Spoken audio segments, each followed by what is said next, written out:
Ya Nabi salam alaika, Ya Rasul salam alaika, Ya Habib salam salam alaika, salawatullah alaik. Allah tambahkan kekuatan iman kita, jangan dikurangkan.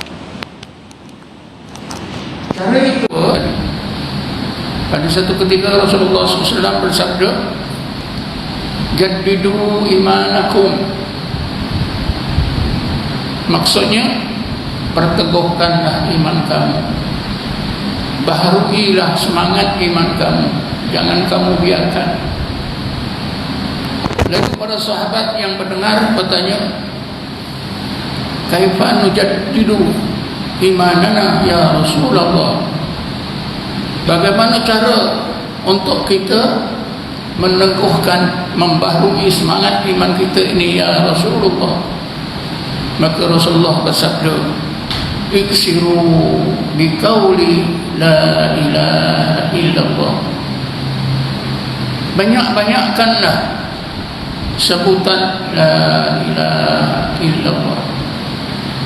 Jadi dua kaedah inilah amalan yang patut kita amalkan untuk meneguhkan perkasakan iman kita.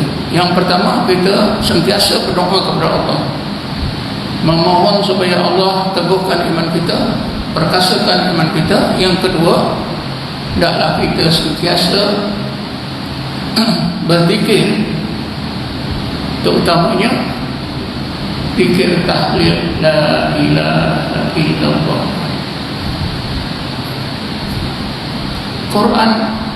Dalam Quran Allah pun menyebutkan perkara yang sama. Jadi dalam mukadimah ucapan saya bacakan satu ayat, yaitu ayat 27 surah Ibrahim. Bismillahirrahmanirrahim. Yusabbitullahu alladhina amanu biqawli tsabit fil hayatid dunya fil akhirah. Allah sentiasa meneguhkan kehidupan orang-orang yang beriman, zahir dan batin mereka, di dunia dan di akhirat, biqawli tsabit, dengan la ilaha illallah. Jadi kita dapati tuan-tuan, Quran mengajar kita untuk meneguhkan iman dengan la ilaha illallah. Rasulullah juga mengajar kita perkara yang sama. Di samping kita sentiasa berdoa kepada Allah Subhanahu wa ta'ala,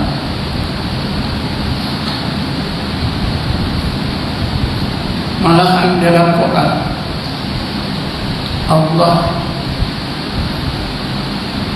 Allah bukakan rahsia hikmah kalimah la ilaha illallah, yang tidak, rahsia ini tidak diambil perhatian oleh ramai di antara kita. Kita tidak peduli. Di dalam surah Ibrahim ayat 24-25 Allah berfirman, Bismillahirrahmanirrahim, alam tara kaifa daraballahu masalan kalimatan thayyibatan kasyajaratin thayyibatin asluha thabitun wa far'uha fis sama' tu'ti ukuluha kulla hinin bi'idni rabbiha yadribullahu al-amsala lin-nasi la'allahum yatadhakkarun. Maksudnya, mengapakah kamu orang-orang yang beriman tidak mau merenungkan, mempelajari sedalam-dalamnya bagaimana Allah Subhanahu wa ta'ala telah membuat satu contoh perbandingan, yaitu sekali saja sebutan la ilaha illallah kalimatan thayyibatan, sekali saja sebutan la ilaha illallah, maksudnya bila kita sebut la ilaha illallah kasajaratin thayyibatin, seperti seumpama sepohon pokok yang sangat hebat. Kenapa sangat hebat? Asluha sabitun wa far'uha fis sama. Akarnya teguh di bumi, dahan-dahannya sampai di langit. Mungkin kita tidak pernah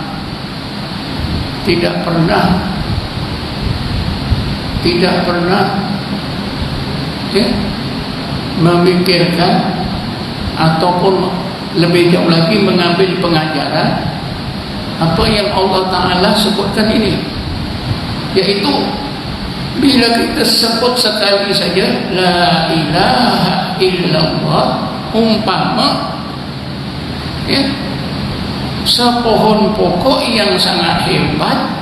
Kenapa hebat? Akarnya di bumi, dahannya di langit. Akarnya di bumi, dahannya sampai di langit. Tapi kita tak pernah ambil perhatian.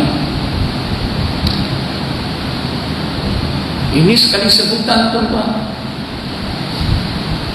Sekali sebut la ilaha illallah, kita ibarat menanam sepohon pokok yang begitu hebat, akarnya di bumi, dahannya sampai di langit. Kalau kita sebut banyak-banyak, beribu-ribu, kata guru saya, tentulah kita ada istib yang pokoknya begitu hebat. Apa hasilnya? Apa buah yang kita dapat? Allah sebutkan pada ayat yang seterusnya, tu'ti ukuluha kulla hinin bi'idni rabbiha. Buah pokok yang begitu hebat sentiasa melimpah pada setiap saat, setiap masa, dengan izin Tuhannya Allah. Sebab itulah setengah orang berzikir la ilaha illallah disudahi dengan apa? La ilaha illallah Muhammadur Rasulullah fi kulli lamhatin wa nafasin bi adadi ilmillah. Jadi begitu hebat, tuan-tuan, amalan la ilaha illallah. Cuma apakah maksud? Akarnya itu di bumi, dahannya itu di langit. Maksudnya, antara ulama menerangkan, bila kita sebut la ilaha illallah, maka kalimah la ilaha illallah itu tertanam dalam bumi hati kita. Apa maksud dahannya sampai ke langit? Maksudnya terus sampai kepada Allah Subhanahu wa ta'ala. Selalu kita bercakap, tuan-tuan, satu istilah, ya, kabel. Bila kita ada suatu hajat, ya, yang berkaitan dengan pemerintah, ya, kita cari kabel. Kita kata, kalau menteri itu kabel besar, kalau Perdana Menteri lagi besar. Yang ini, tuan-tuan, kalimah la ilaha illallah ini kabel antara hati kita dengan Allah Subhanahu wa ta'ala. Tapi sayangnya kita sudah lupa. Bila kita menghadapi suasana, ya, yang tidak menyenangkan, bila kita ditimpa bala, kita sudah menggelapah Padahal Allah sudah beritahu kepala besar kita la ilaha illallah. Jadi kita sebut tertanam dalam hati terus sampai kepada Allah Subhanahu wa ta'ala. Manfaatnya, hikmahnya sentiasa mengalir dengan izin Allah Subhanahu wa ta'ala. Tu'ti ukuluha kulla hinin bi'izni rabbiha. Marilah kita kembali tuan-tuan beramal, banyakkan sebutan la ilaha illallah. Satu masa Nabi Allah Musa alaihissalam munajat kepada Allah Subhanahu wa ta'ala, ya Allah, Engkau maha mengetahui ya Allah, aku ini nabimu, rasulmu yang keutus kepada umatku, tapi aku rasa aku kekurangan amal ya Allah. Engkau kurniakan kepada aku ya Allah amalan yang khusus ya Allah, yang khusus, karena aku ini nabimu, rasulmu. Lalu Allah perintah dengan firman-Nya, ya Musa, sebutlah la ilaha illallah. Nabi Musa bukan tidak percaya, tapi Nabi Musa ingin penegasan. Lalu Nabi Musa bercakap, ya Allah, adapun la ilaha illallah ini semua hamba-Mu yang beriman sudah menyebutnya, bagilah aku amalan yang khusus, karena aku ini nabimu, rasulmu. Maka Allah berfirman, ya Musa, kalau engkau letakkan dunia dengan segala isinya, langit dengan segala isinya, dan apa saja yang ada antara langit dan bumi ini di sebelah kanan, kalimah la ilaha illallah di sebelahnya, nescaya engkau dapati la ilaha illallah lebih berat. Karena itulah tuan-tuan, maka Nabi Musa pun yakin dia beramallah dengan la ilaha illallah. Bukan saja Nabi Musa, seluruh nabi-nabi dan rasul-rasul beramal dengan la ilaha illallah. Sebab itulah Nabi kita Muhammad SAW bersabda, afdalu ma qultuhu wan nabiyuna min qabli la ilaha illallah. Seabdal-abdal, sebaik-baik yang aku sebut di lidah dan nabi-nabi sebelum aku sebut ialah la ilaha illallah. Cukup lengkap tuan-tuan, keterangan dalam Quran, keterangan dalam hadis qudsi, keterangan daripada Nabi Muhammad SAW tentang la ilaha illallah. Tapi kita tuan-tuan masih tercari-cari amalan kesana kemari yang kita sangka hebat, akhirnya dapat amalan-amalan yang salah, yang mungkin teman-teman juga pernah ya, terjerumus dalam amalan-amalan yang salah. Sedangkan Quran Nabi kita Muhammad SAW sudah jelaskan sejelas-jelasnya la ilaha illallah.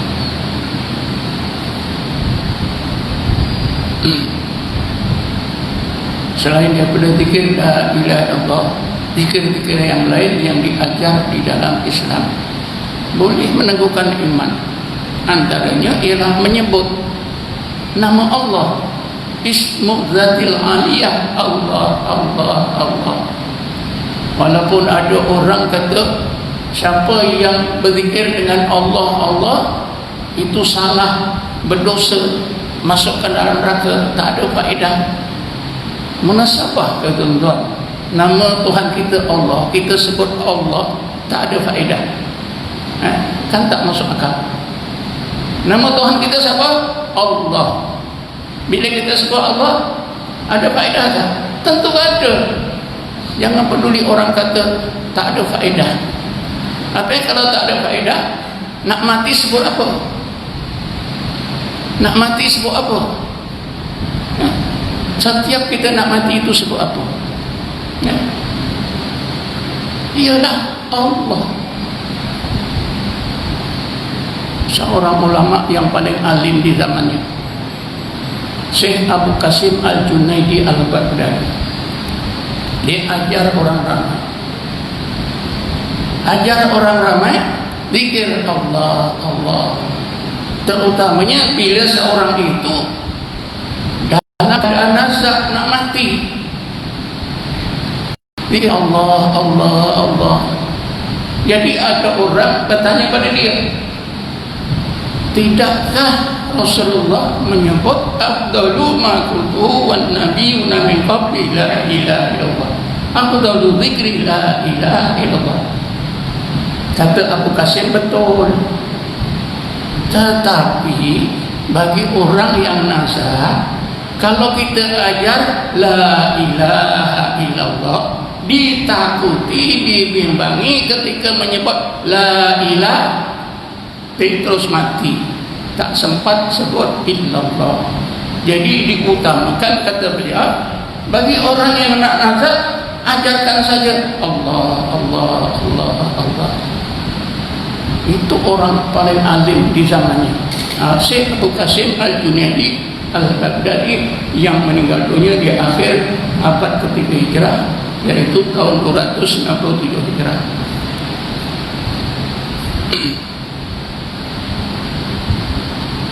Sedang jemaat yang dirahmati Allah sekalian, tentu kita bertanya dalam hati kita, betul ke zikrullah itu meneguhkan iman, memperkasakan iman? Betul ke? Kalau betul, apa dalilnya? Mari kita tengok dalam Quran.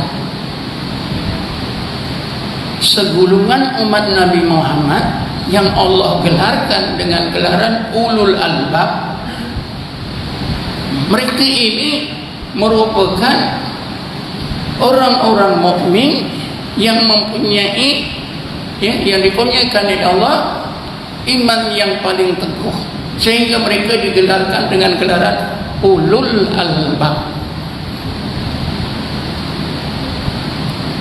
Apakah amalan yang mereka amalkan? Jawabannya ialah zikir dan tafakkur. Bismillahirrahmanirrahim. Inna fi khalqis samawati wal ardi wa ikhtilafil laili wan nahari la ayatin li ulil albab alladzina yadhkuruna Allaha qiyaman wa qu'udan wa 'ala junubihim wa yatafakkaruna fi khalqis samawati wal ardi Rabbana ma khalaqta hadza batila subhanaka faqina adzabannar. Dua ayat ini, tuan-tuan, Allah jelaskan keadaan gulungan ulul albab. Gulungan ulul albab ini di zaman Rasulullah ialah sebahagian sahabat. Mereka ini menjadi golongan sahabat yang sangat istimewa, dikurniakan oleh Allah iman yang sempurna. Berbagai hijab yang melindungi pandangan hati diangkat oleh Allah, dikasyafkan oleh Allah, sehingga pandangan hati mereka ini, pandangan hati mereka itu dapat melihat, menyaksikan berbagai resi-resi Allah yang tersirat dalam semua kejadian di langit dan di bumi. Inna fi khalqis samawati wal ardi wa ikhtilafil laili wan nahari la ayatin li ulil albab. Sesungguhnya di dalam kejadian yang di langit maupun yang di bumi dan di dalam peredaran masa malam dan siang terdapat tanda-tanda yang membuktikan kewujudan Allah, yang membuktikan sifat-sifat keagungan Allah, yang membuktikan sifat-sifat kesempurnaan Allah. yang dapat disaksikan oleh pandangan hati ulul albab. Kenapa ulul albab begitu istimewa? Pandangan hati mereka dapat menyaksikan rahsia-rahsia Allah yang tersirat dalam semua kejadian di langit, di bumi, dan apa yang tersirat dalam peredaran masa, malam dan siang.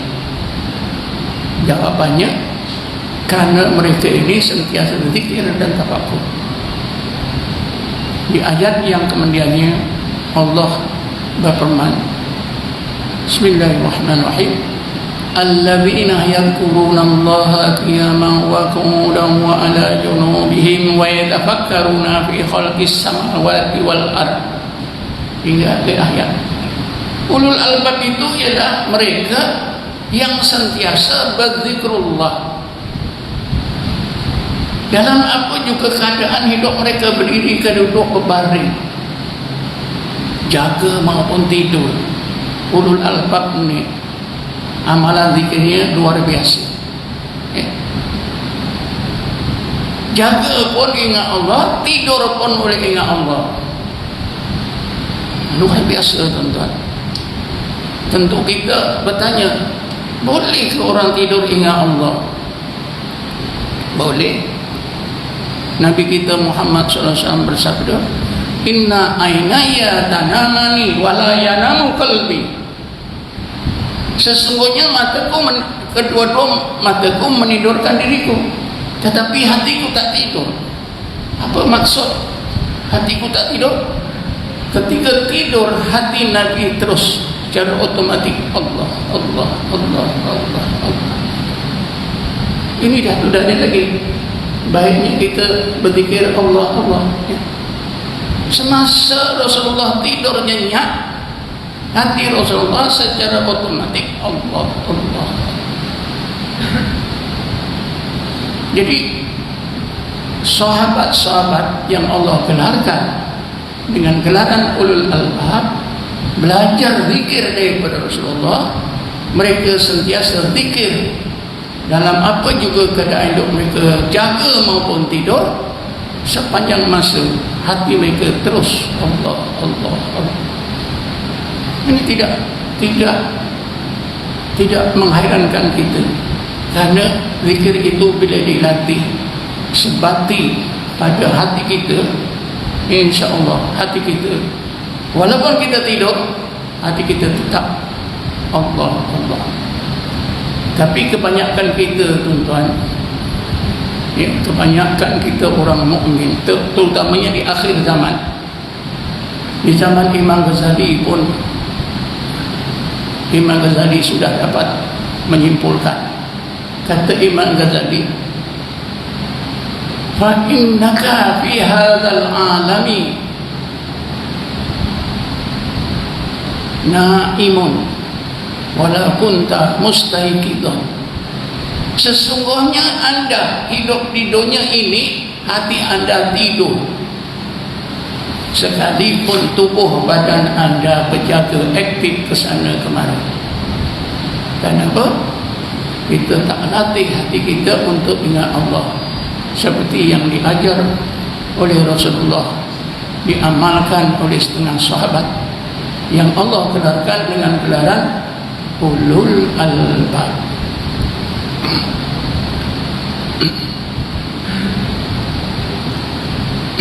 Pada hadirin yang dirahmati Allah sekalian, bagaimana zikrullah dan tafakur itu dapat meneguhkan iman kita? Tentulah kita mau melihat kewajarannya. Di dalam tasawuf, siapa saja yang pernah belajar tasawuf, bila belajar tasawuf mesti belajar zikir.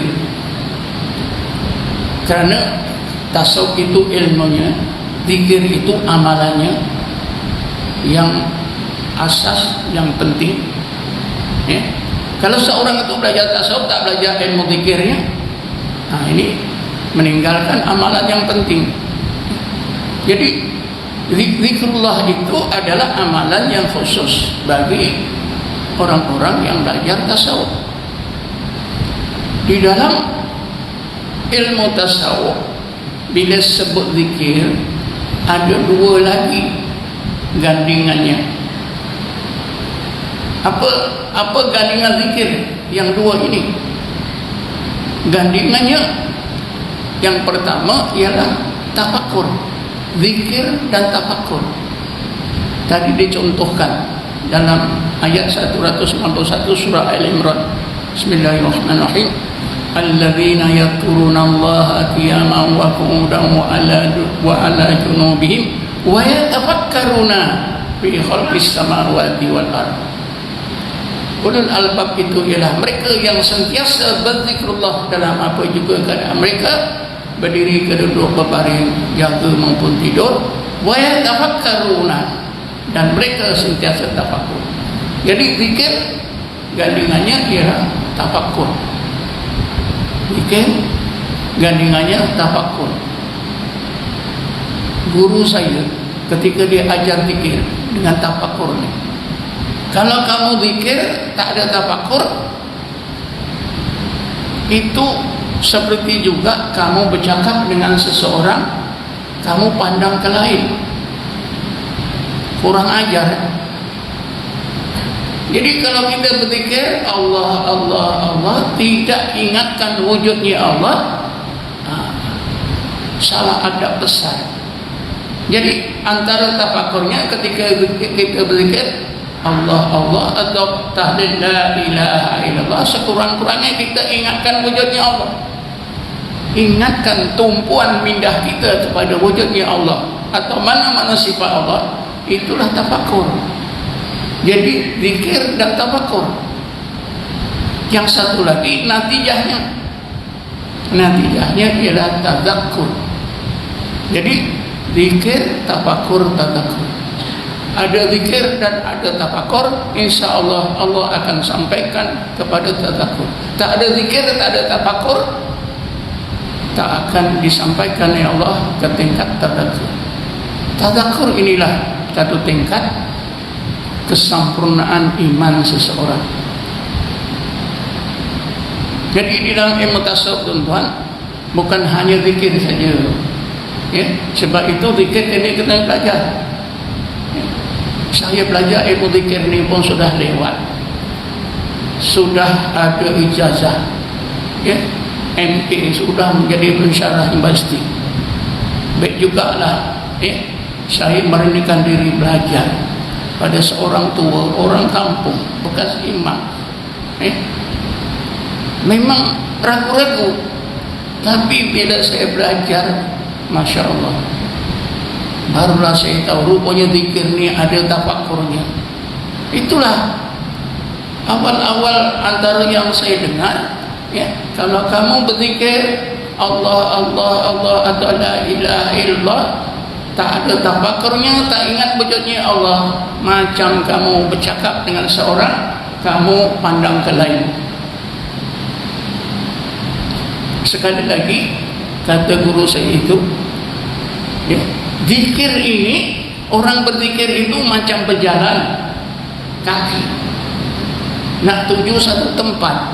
Kalau zikir, tempat yang dituju ialah tafakkur. Kalau jalan, destinasi yang tertentu. Kalau kamu berjalan menuju satu tempat, kaki kiri kamu ikat di tiang. Memanglah kamu rasa dengan kaki kanan itu dapat melangkah, tapi kamu tetap di situ juga, tidak akan sampai destinasi yang kamu tuju. Zikir begitu juga.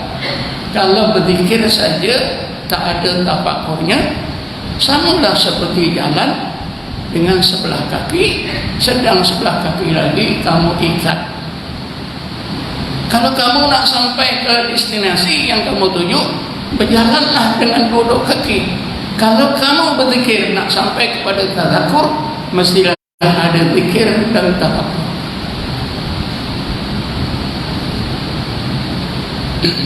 Jadi hadirin yang dirahmati Allah sekalian, tentu kita perlu memahami apa itu makna tadzakkur.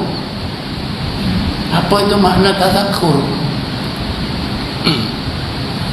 Tadzakur ini tuan-tuan, bila kita ingat Allah, sebut namanya Allah, Allah, Allah, Allah, Allah, Allah, katalah fikir Allah, Allah, sambil kita tafakurkan, ingat-ingat wujudnya Allah, ingat-ingat wujudnya Allah, rasa wujudnya Allah, maka kita akan dikurniakan Allah.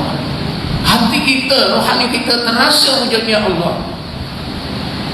Kita rasa wujudnya Allah itu sangat jelas, begitu hebat. Sehebat mana? Sehebat yang Allah sebut dalam Quran. Ayat 23 surah Az-Zumar. Bismillahirrahmanirrahim. Taqsa'irru minhu juludul ladzina yakhshawna rabbahum summa talinu juluduhum wa qulubuhum ila dzikrillah. Dzalika hudallah yahdi bihi man yasha. Inilah kesannya. Hati kita akan merasa wujudnya Allah dengan rasa yang begitu hebat, sehingga Allah kata hati kita takut. Seluruh anggota kita taksairu, menggeletar, menggigil, sejuk, lemah. Tapi tidak terus berterusan begitu. Summa talinu juluduhum wa qulubuhum ila dzikrillah. Sesudah rasa takut menggeletar, lemah, Allah akan tukarkan hati kita jadi tenang setenang-tenangnya. Anggota kita jadi stabil, jadi sehat. Karena itulah disebut dalam Quran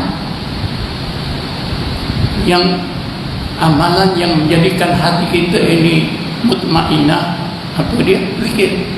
Bismillahirrahmanirrahim. Alladzina amanu wa tatma'innu qulubuhum bidzikrillah. Ala bidzikrillah tatma'innul qulub. Mereka itulah orang-orang yang beriman, beramal saleh, hati mereka mutmainnah dengan zikrullah. Ingatnya dengan zikrullah, bukan dengan banyak sedekah. Walau sedekah itu memang perintah, bukan dengan banyak semayang, walaupun semayang itu tiang agama. Allah tegaskan wa tatma'innu qulubuhum bidzikrillah. Hati mereka itu mutmainnah dengan zikrullah. Allah tegaskan lagi sekali, takut kita tak percaya. Ala bidzikrillah tatmainnul qulub. Tidakkah ketahuilah hanya dengan zikrullah hati akan menjadi mutmainnah. Jadi konsep tadakur itu ialah ingat Allah, wujudnya Allah, hingga terasa dalam hati kita timbul rasa takut, menggeletar seluruh anggota kita, kesejukan, tapi nanti ditukar oleh Allah, hati kita tenang, anggota kita stabil. Siapa orang yang pertama mengalami seperti ini? Jawabannya ialah Rasulullah SAW, diikuti oleh setengah sahabat seperti golongan ulul albab. Jadi tadzakur itu ialah ingat Allah sehingga betul-betul kita rasa wujudnya Allah. Karena apa? Karena zat Allah tak dapat dilihat oleh mata kepala, tidak dapat dilihat oleh pandangan hati. Sebab itu kita hanya rasa saja. Untuk penjelasan lanjut tuan-tuan, konsep tadzakur ini yang mudah sekali kita faham ialah apabila seorang itu disampaikan oleh Allah ke tingkat ihsan, di mana Rasulullah bersabda, al-ihsan an ta'budallah ka'annaka tarahu fa in lam takun tarahu fa innahu yaraka. Inilah tadzakur. Bila kita ni berzikir, tafakur, ditingkatkan oleh Allah ke tingkat ihsan, Maka Rasulullah bagi tahu kita, ketika itu kita terasa seolah-olah melihat Allah. Kenapa? Karena tak dapat melihat dengan mata kepala, tak dapat melihat dengan mata hati. Kita hanya rasa je wujudnya Allah. Tapi Rasulullah kata, ya, pengalaman seolah-olah melihat Allah ini akan berakhir. Sebab itu Rasulullah bersabda, fa in lam takun tarahu, sekiranya anda tidak lagi terasa seolah-olah melihat Allah, hati kita rasa takut tadi hilang, mengeletah hilang, lemah hilang, balik semula jadi stabil, hati jadi tenang. Fa in lam takun tarahu fa innahu yaraka, anda akan terasa Allah sentiasa memantau diri anda dimanapun anda berada. Anda akan terasa hampirnya Allah, sertanya Allah dengan kita, seperti yang Allah sebut dalam firman-Nya, Bismillahirrahmanirrahim, wa huwa ma'akum aina ma kuntum, Allah itu serta kamu di mana-mana pun kamu berada. Jadi itulah konsep tadakur. Bila kita ingat Allah Subhanahu wa ta'ala, setengah ulama menjelaskan konsep tadakur itu ialah konsep di mana seseorang itu dapat musyahadah terhadap Allah. Musyahadah itu didepinasikan oleh setengah ulama tasawuf dengan kata mereka, al-musyahadatu hiya ru'yatul haqqi bil basirati min ghairi subhatin ka'annahu ra'ahu bil aini.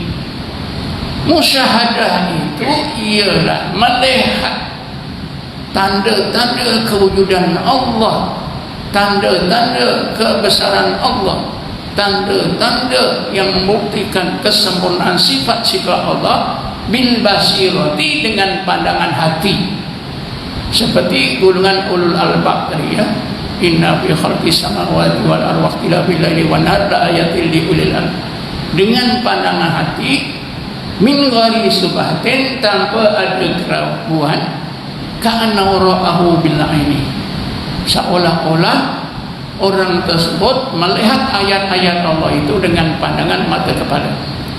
Inilah musyahadah. Ya. Hadirin yang dirahmati Allah sekalian,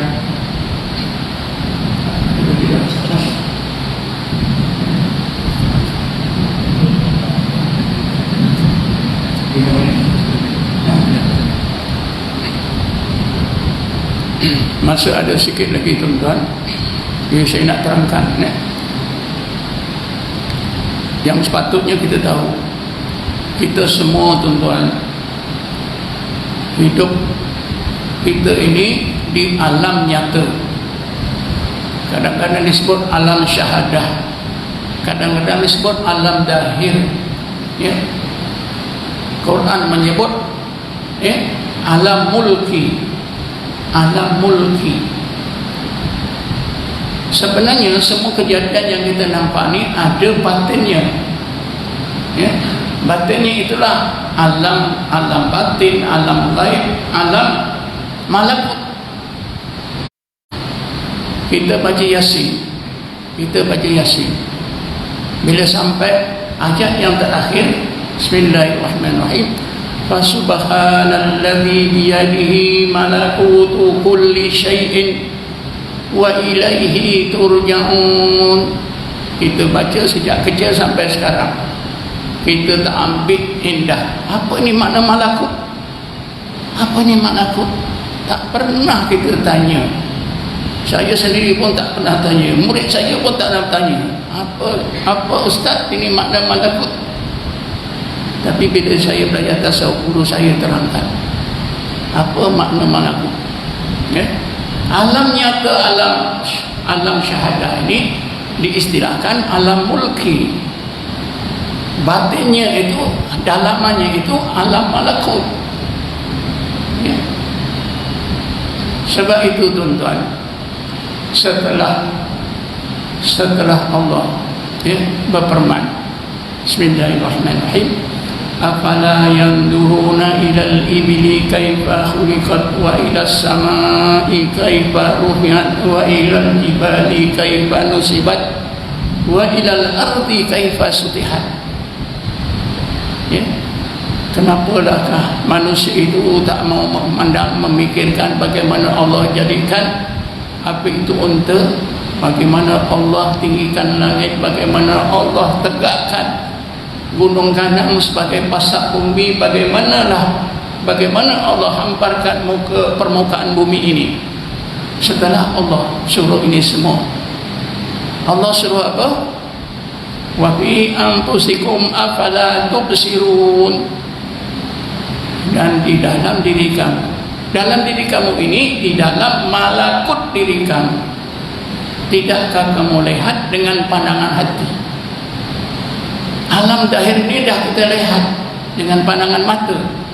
Itu kita dapat dalil wujudnya Allah, dalil akli. Dalil akli mengenal Allah dengan melihat segala kejadian. Kita simpulkan, oh Allah wujud, oh Allah agung, oh Allah sempurna. Tapi selepas itu Allah perintah kita baik. Sekarang wa fi anfusikum afala tubsirun. Sekarang kamu pandang apa yang ada dalam malakut kejadian kamu, bukan dengan mata kepala tapi dengan pandangan hati. Inilah alam malakut, tuan-tuan. Jadi takat inilah ya maksud tak menginginkan kita. InsyaAllah mudah-mudahan kita dikurniakan oleh Allah pertemuan di lain masa. Ya. Akhir sekali kita berdoalah mudah-mudahan Allah Subhanahu Wa Taala ya perkasakan iman kita, banyakkanlah zikir, tahlil maupun menyebut namanya Allah. Setakat ini saja. Wallahu a'lam. Assalamualaikum warahmatullahi wabarakatuh.